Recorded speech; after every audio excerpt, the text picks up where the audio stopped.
واپس پلٹ آؤ تاکہ تم اپنے معاملات کی اصلاح کر لو، اپنے کردار، اپنے افعال کی اور اپنے عقائد کی اصلاح کر لو۔ لیکن لوگوں کی بڑی تعداد جو ہے وہ اصلاح کے اوپر آمادہ و تیار نہیں ہوتی۔ حضرات گرامی قدر، آپ کو ایک بات بتلا دوں، مصیبت جو ہوتی ہے دائمی کبھی بھی نہیں ہوتی، دائمی تب بن جاتی ہے جب انسان ان ذرائع کو استعمال نہیں کرتا جو مصیبت سے نکلنے کے نہیں ہوتے۔ حضرات گرام، جو مصیبت سے نکلنے کے ہوتے ہیں، حضرات گرامی قدر انسان بنیادی طور پہ کوتا بھی ہے، وہ اپنے معاملات کا اس طرح تجزیہ نہیں کرتا جس طرح اس کو تجزیہ کرنا چاہیے۔ انسان جراثیموں کو مانتا ہے، انسان پولوشن کو مانتا ہے، قدرتی آفات کو مانتا ہے، زلزلوں کے اندر حوالے سے زمین کے پر پڑی ہوئی پلیٹوں کو مانتا ہے، لیکن حضرات گرامی قدر دکھ و تعصب کا یہ مقام ہے، اپنے گناہوں کو نہیں مانتا۔ اگر وہ گناہوں کو مانتا ہوتا تو ایسے عالم کے اندر اس کے پاس رجوع کرنے کے جذبات بھی ہوتے، رجوع کرنے کا ارادہ بھی ہوتا، تو اللہ تبارک و تعالیٰ اس کے لیے مشکلات سے نکلنے کے دروازوں کو خود بخود کھول دیتا۔ حضرات گرامی قدر، اگر انسان مصیبت کا شکار ہو جائے اور مصیبت کے عالم میں اللہ تبارک و تعالیٰ سے توبہ کرے، استغفار کرے اور اس سے دعاؤں اور مناجات کو اس کی بارگاہ میں آگے کرے، اس کا ذکر کرے، تو اللہ تبارک و تعالیٰ انسانوں کی مشکلات کو مٹا دیتے ہیں، مشکلات سے نکلنے کا راستہ بنا دیتے ہیں۔ ما اصاب من مصیبت الا باذن اللہ ومن یؤمن باللہ یہدی قلبہ، جو بھی مصیبت آتی ہے یہ اللہ تبارک و تعالیٰ کے حکم سے آتی ہے، اور جب انسان جو ہے وہ اللہ تبارک و تعالیٰ کے اوپر پختہ ایمان، پختہ یقین رکھ لیتا ہے، اللہ تبارک و تعالیٰ مصیبت سے نکلنے کا راستہ بھی اس کے لیے بنا دیتے ہیں۔ اور حضرات گرامی کا تیسری بات یہ ہے، یہ گناہ گاروں کے لیے جہاں پر وارننگ ہوتی ہے، گناہ گاروں کے لیے تنبیہ ہوتی ہے۔ ہم میں سے اکثریت گناہ گاروں کی ہے، ہم میں سب کو توبہ کی ضرورت ہے، استغفار کی ضرورت ہے، مناجات کی ضرورت ہے، ہم سب کو اللہ تبارک و تعالیٰ کی بارگاہ میں جھکنے کی ضرورت ہے، ہم سب کو اللہ تبارک و تعالیٰ کی طرف انابت کرنے کی ضرورت ہے، اس کی طرف پلٹنے کی ضرورت ہے۔ حضرات گرامی قدر، تیسرے وہ لوگ ہوتے ہیں جو اللہ تبارک و تعالیٰ کے اولیاء ہوتے ہیں، اللہ تبارک و تعالیٰ کے مقربین ہوتے ہیں، اللہ کے برگزیدہ بندے ہوتے ہیں۔ اللہ تبارک و تعالیٰ اپنے ایک ہی ترازو کے ذریعے کسی کو رزق دے رہا ہے، کسی کا رزق گھٹا رہا ہے، کسی کا بڑھا رہا ہے، کسی کا چڑھا رہا ہے۔ اسی طرح ایک ہی جھٹکے کے ذریعے اللہ تبارک و تعالیٰ جہاں پر مجرموں کو عذاب کا کوڑا لگا رہا ہے،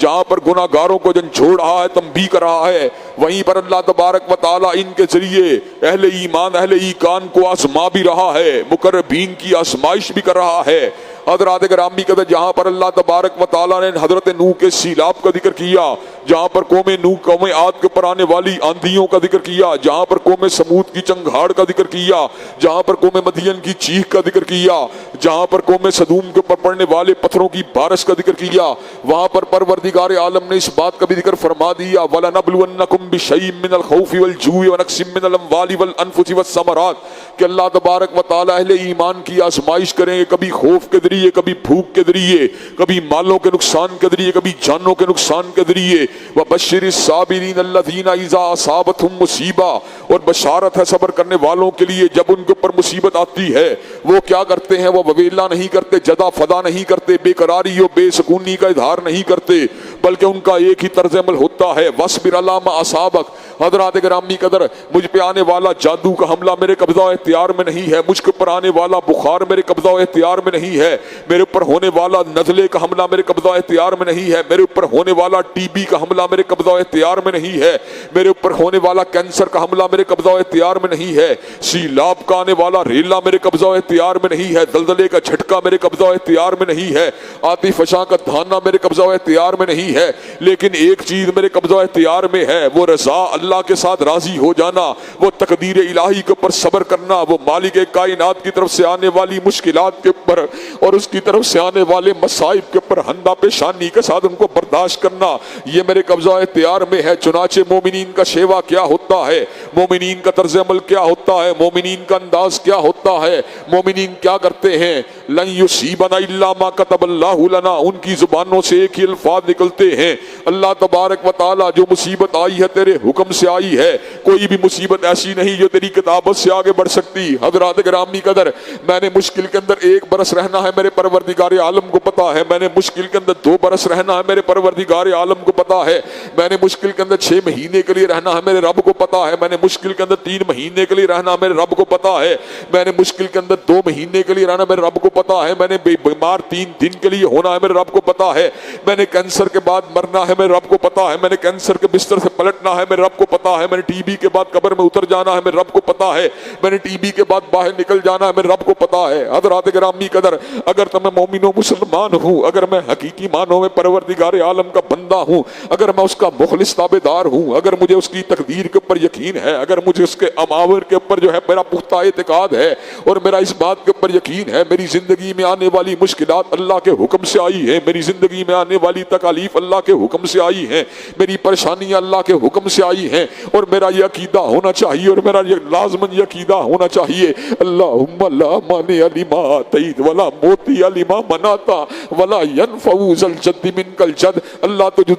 جو نعمت دینا چاہے اس کو کوئی روک نہیں سکتا, اور جس نعمت کو تو چھیننا چاہے اس کو کوئی عطا نہیں کر سکتا. ولا ينفع ذا الجد منک الجد, اور کوئی نفع پہنچانے والا تیری وجودگی کے اندر نفع نہیں دے سکتا. حضرات گرامی قدر, نفع والی ذات بھی تیری ہے, اور تکلیف والی ذات بھی تیری ہے, بیماری بھی تیری طرف سے ہے, شفا بھی تیری طرف سے ہے, مشکل بھی تیری طرف سے ہے, حاجت روائی بھی تیری طرف سے ہے, مصیبت بھی تیری طرف سے ہے, اور مصیبت سے نکلنے والے امکانات بھی تیری طرف سے ہیں. اللہ میں کیا کروں؟ اللہ تبارک و تعالیٰ نے ہمیں طریقے بتلا دیے. اپنی مشکلات کے اوپر تمہیں صبر کرنا چاہیے. جب تم صبر کرو گے اور مشکلات کے اوپر یہ الفاظ کہو گے انا للہ و انا الیہ راجعون, تو ایسے عالم کے اندر پروردگار عالم کیا کرے گا؟ اللہ تبارک و تعالیٰ اپنی رحمتوں کا نزول فرما دے گا, اپنے درودوں کا نزول فرما دے گا, تمہیں ہدایت یافتہ لوگوں میں شامل فرما دے گا. حضرات گرامی قدر, ہر مشکل ہر بندے کے لیے اللہ کے عذاب کا جو ہے کنارہ نہیں ہوتی, اللہ کے عذاب کی ٹھوکر نہیں ہوتی, بلکہ بہت سی مشکلات اللہ کے اولیاء کے لیے, اللہ کے اتقیاء کے لیے آزمائش ہوتی ہیں. یہ آزمائشیں ان کے درجات کو بلند کرتی ہیں, اتنا بلند کرتی ہیں کہ وہ اللہ کے مقربین میں شامل ہو جاتے ہیں. حضرات گرامی قدر, ہمیں حدیث پاک سے یہ بات بھی حاصل ہوئی, ہمیں حدیث پاک اور سنت مطہرہ سے یہ سبق بھی حاصل ہوا, یہ درس بھی حاصل ہوا کہ جب انسان کا اللہ تبارک و تعالیٰ نے درجے کو بلند کرنا ہوتا ہے تو اللہ تبارک و تعالیٰ اس سے کثرت سجود کو اور کثرت عبادات کو طلب کرتے ہیں. جب بندہ یہ مومن و مسلمان ایسے عالم کے اندر سجود کی کثرت نہیں کرتا, بندگی کی کثرت نہیں کرتا, تہجد گزاری کی کثرت نہیں کرتا, نوافل کی ادائیگی کی کثرت نہیں کرتا, تو پھر پروردگار عالم کیا کرتے ہیں؟ پروردگار عالم مبتلا مصیبت کر دیتے ہیں, پروردگار عالم مشکلات کا شکار کر دیتے ہیں. جو تہجد کے ذریعے درجہ ملنا تھا مشکلات کے ذریعے مل رہا ہے, جو شب زندہ داری کے ذریعے درجہ ملنا تھا مشکلات کے ذریعے مل رہا ہے, جو اشراق کے نوافل سے درجہ ملنا تھا اب مبتلا مصیبت ہو کے درجہ مل رہا ہے. حضرات گرامی قدر, اگر ہر مصیبت اللہ کی طرف سے جو تھی عذاب ہی کا شاہ نہ ہوتی تو حضرات گرامی قدر اللہ تبارک و تعالیٰ کے انبیاء جو تھے وہ آزمائشوں کا نشانہ نہ بنتے. حضرات گرامی قدر, کتنے ہی انبیاء ایسے تھے جو راہ الہ کے اندر جہاد کو کرتے رہے, کتنے ہی انبیاء ایسے تھے جو جام شہادت کو نوش کرتے رہے, کتنے ہی انبیاء ایسے تھے جن کو آروں کے ذریعے چیرا گیا, کتنے ہی انبیاء ایسے تھے جن کے گلوئے تھر کے اوپر چھریوں کو چلایا گیا. اللہ تبارک و تعالیٰ نے یہود کا ذکر کرتے ہوئے ارشاد فرما دیا, ذالک بانہم کانوا یکفرون بآیات اللہ ویقتلون النبیین بغیر الحق, کہ یہود کا شیوا تھا وہ اللہ کی نشانیوں کو جھٹلایا کرتے تھے. ویقتلون النبیین بغیر الحق, اور اللہ تبارک و تعالیٰ کے انبیاء کو بغیر حق کے اور بغیر دلیل کے شہید کیا کرتے تھے. حضرات گرامی قدر, انبیاء علیہ السلام کی شہادت نے, انبیاء علیہ السلام کے زخموں نے ہمیں یہ پیغام بتلایا, ہر مصیبت اللہ کے عذاب کا ٹکڑا نہیں ہوتی. حضرات گرامی قدر, اللہ کے برگزیدہ بندے سب سے زیادہ بلیات کا نشانہ بنے, سب سے زیادہ بلاؤں کا نشانہ بنے, سب سے زیادہ ابتلاؤں کا نشانہ بنے. حضور اقدس کی زندگی میں کیسی کیسی آزمائشیں نہیں آئیں. حضور کو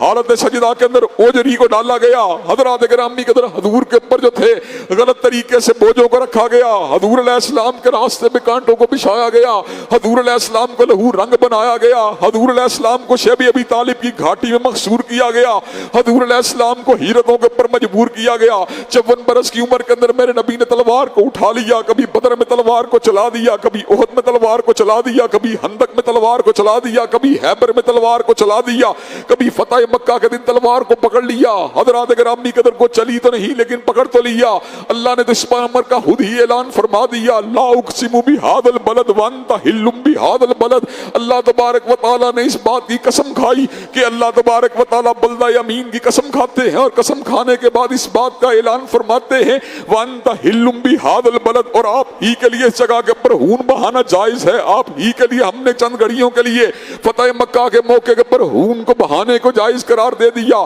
کچھ گستاخوں کے تلوار کو اس موقع کے پر بھی چلایا گیا، وگرنہ معافی کا عام اعلان فرمایا گیا اور اس امر کا بات اظہار کیا گیا، لا تثریب علیکم اليوم، آج کا دن تمہارے اوپر کوئی معاہدہ نہیں ہوگا. حضرات گرامی قدر، حضور نے تبوک کے اندر تلوار کو چلا دیا، حضور نے